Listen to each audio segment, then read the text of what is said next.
Alright there geezers, Jules here from FGS, home of the Future Game Show. And you know what? I sure hope you've been sucking on them citrus fruits, my friend, because we're going to be delving into the world of piracy on today's episode, and I'd hate for you to get scurvy.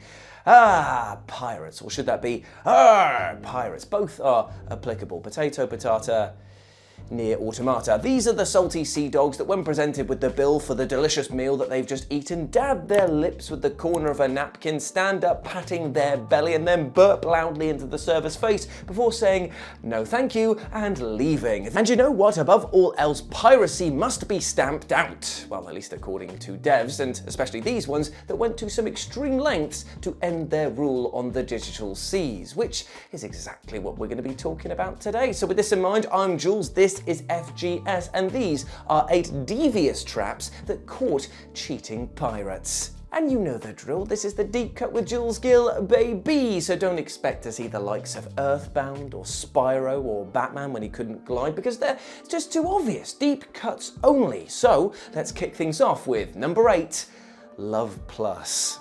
Right, my friends, don your hazmat suits because we're about to wade into the sticky and unwashed world of romance games, a genre that might masquerade itself as a slice-of-life simulator that allows players to connect and build deeper relationships, but in reality boils down to just letting grown adults pretend to date high schoolers, which are sometimes pigeons, sometimes John Cena, and sometimes they're sharks, and other times they just want to kill you. It's a weird time. Anyway, let's talk about LovePlus, and how if you're playing a pirated copy of this game turns the experience into something that only masochists would enjoy. And I say this because while the title lets you progress as normal with your mission of getting one of the 3 love interests to date you within a real 100-day time limit, the girls in question, well, they want nothing to do with your weeby ass this time around. Every single interaction you have with them is negative. They never want to hang around with you, nor walk home with you, and none of them text you or email you to arrange to do anything, all because you wouldn't pony up the dough in the first place and buy the bloody game. And while admittedly this is a very comical way of dealing with cheapskates, it does come with a rather horrific trickle-down effect for our protagonist within the context, as here, you're actually just a straight-up stalker, desperately begging to hang out with girls, and only to be rebuffed again and again, thus likely making the protagonist join the manosphere and start buying dodgy supplement pills from men who look like their skin is made of bloody beetroot, and then eventually just does what all of these people do, becomes a 9-gag moderator. And somehow, I bet you they'd still find a way to blame the women for all of this. And if you don't like it, that's probably you.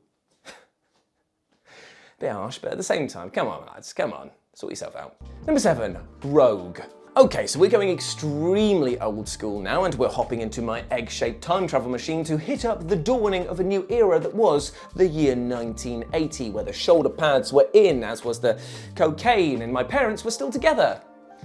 I made myself sad now. Cool. Still speaking of that pair of rogues, let's dial in and talk about the video game Rogue, which, aside from spawning the entire concept of roguelites and roguelites, had a pretty brilliant anti-piracy measure that did not mess around. For you see, Rogue came in with the subtlety of a brick being thrown through your window and was just as devastating to your character, as pirates here would be pasted by enemies who deal 6 times the normal damage with every single hit, often resulting in a death from the lowliest goblin over and over again.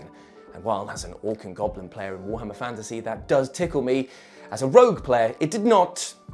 Not that I'm saying that pirated that game. Plus, as an added insult, the grave displayed for your fallen hero on the PC versions of this game would read, "Software pirate, killed by copy protection mafia." And if that doesn't hammer home the point, then I don't know what will.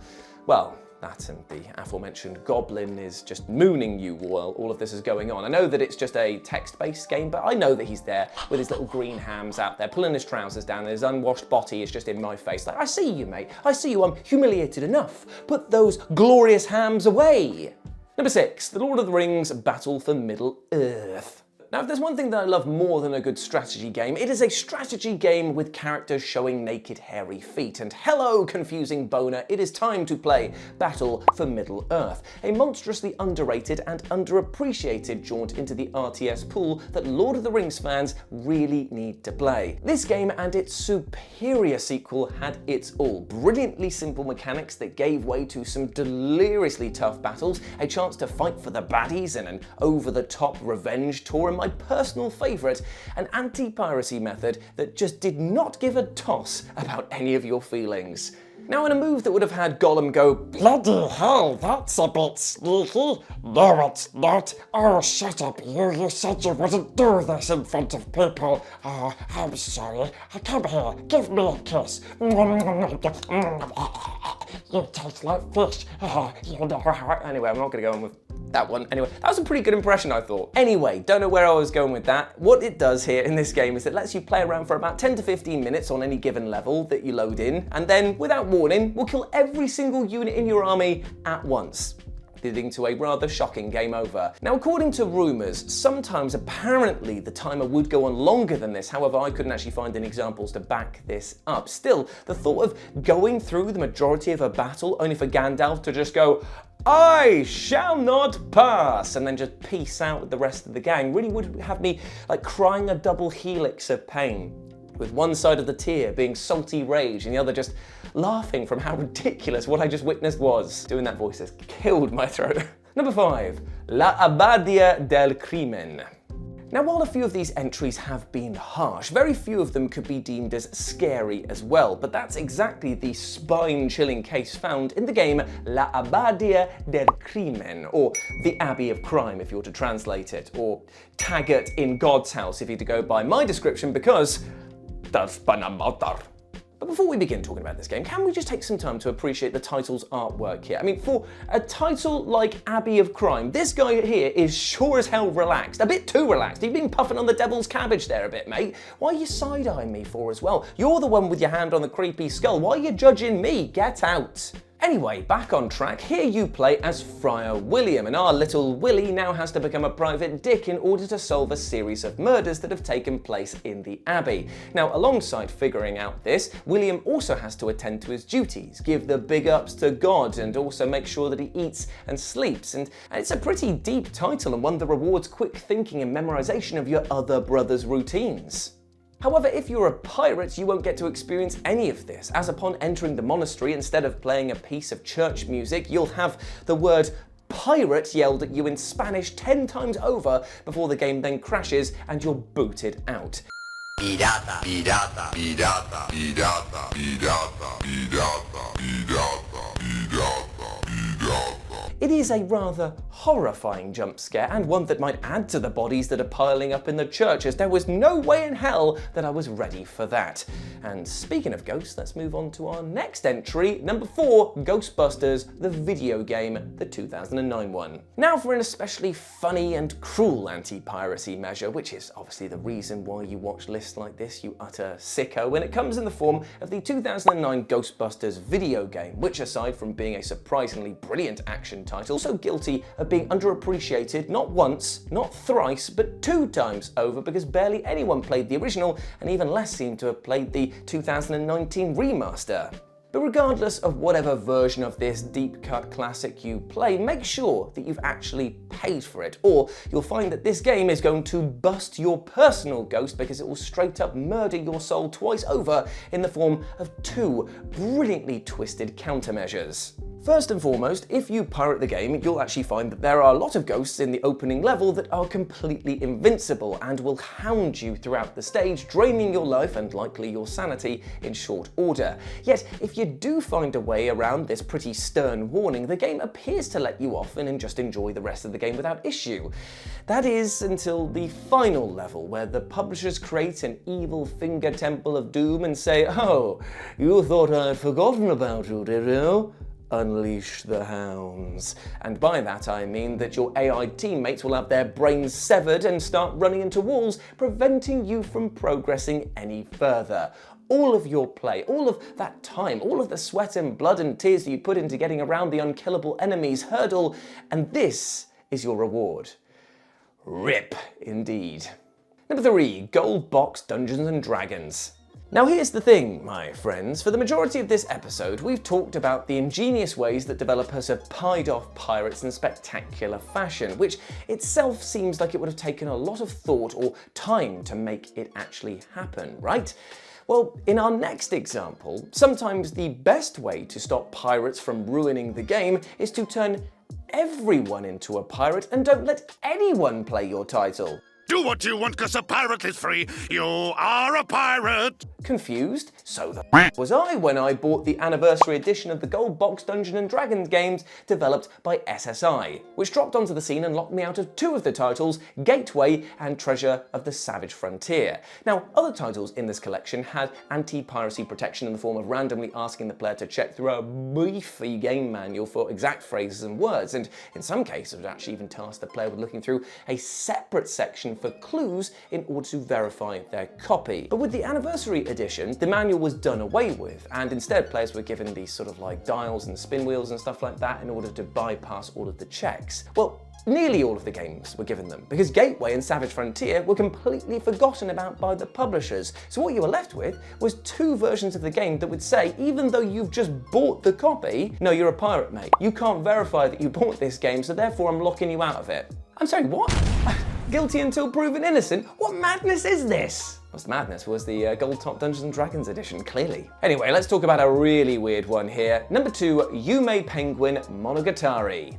Okay, my friends, it is time to truly earn the namesake of this series by talking about a title in which you play as a beast penguins. And no, you didn't mishear me unless you actually speak Japanese and can tell how badly I butcher this game's name.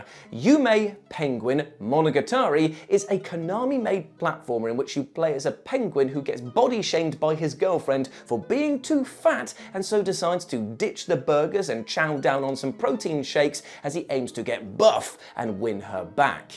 Oh, and by the way, she has a new main squeeze in the form of another penguin who tries his best to hamper your efforts at self-improvement by, and this is directly from the game's Wikipedia, force feed him back to obesity. It is weird, and yes, there are so many red flags in this relationship that this game comes with its own charging bull, but hey, that's our quest, let's get to it.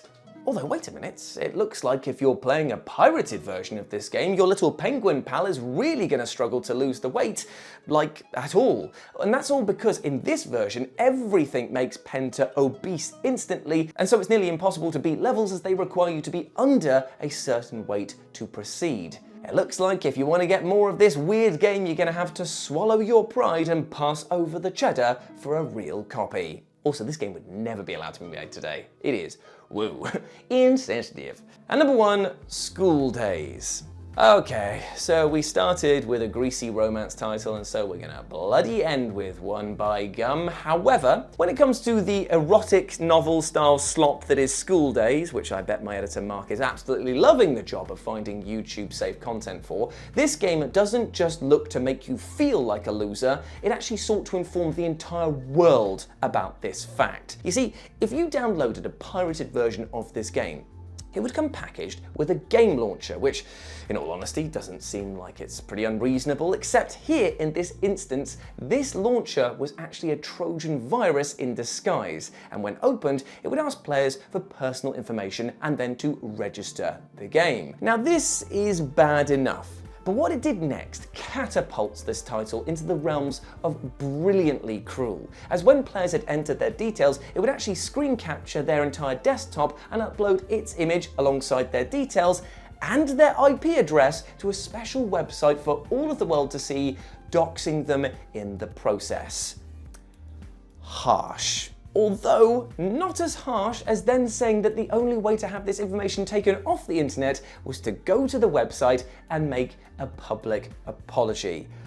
Oh God, it's so deliciously horrible. But the best part is that all of this, the uploading of your data, the public apology, it was all outlined in the game's terms and bloody services.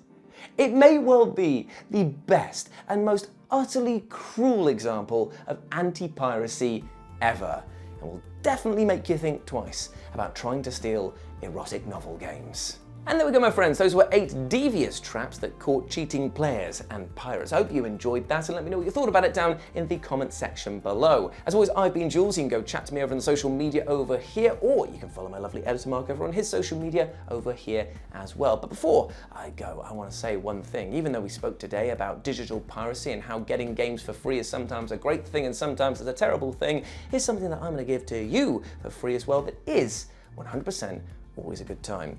And that is just a little bit of kindness from me to you and from you to yourself. Please just take 5 minutes of your day, 10 minutes, half an hour, as much time as it takes, just to sit back, relax for a bit and remind yourself that you are a massive ledge. And trust me, you are. You deserve all the good things in life like love, happiness and success. And nobody has the right to tell you otherwise, all right? Go out there and smash your life goals today, but maybe put the kettle on first, put your feet up, chill out, just relax. It's going to be okay. As always, I've been Jules. You have been awesome. Never forget that. And I'll speak to you soon. Bye.